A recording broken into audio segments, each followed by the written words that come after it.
School லீவுங்காட்டி பொள்ளாச்சியிலேருந்து shopping போகலாம் அப்படின்னு சொல்லிட்டு கோயம்புத்தூர் போயிருந்தேங்க. போகிற வழியில் பார்த்தீங்கன்னா பயங்கரமான வெயில். அதனால டவுன் ஹாலில் இருக்கிற அத்தனை கடையிலுமே பார்த்தீங்கன்னா அந்த ஏசி போட்டிருக்கிறது வெளியில் கூலிங்காகவே இருந்தது.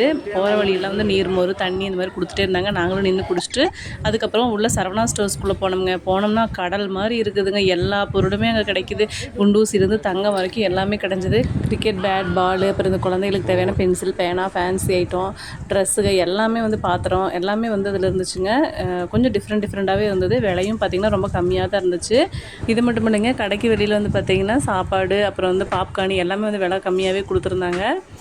செப்பல்ஸு ஃபேன்சி ஐட்டம் இந்த பொம்மைகள் எல்லாமே ரொம்பவே நல்லா இருந்தது. இதுக்கப்புறம் நம்ம பெரிய பெரிய பொருள் நம்ம பார்க்கத்தானே போகிறோம், வாங்கவா போகிறோம் அப்படின்னு சொல்லிட்டு எல்லாம் கொஞ்சம் கொஞ்சமாக அப்படியே நல்லா சுற்றி பார்த்துட்டு நிறைய ஆஃபர் கூட போட்டிருந்தாங்க. இது கூட வெளியில் ஒரு பொம்மை ஒன்று இருந்துச்சுங்க. அது கூட வீடியோ ஃபோட்டோவெல்லாம் எடுத்துகிட்டு நாங்கள் பொள்ளாச்சி கிளம்பிட்டோம். நாங்கள் ஒரு 1000 ரூபாய்க்குள்ளேயே சின்ன சின்ன பொருளாக பர்ச்சேஸ் பண்ணிவிட்டு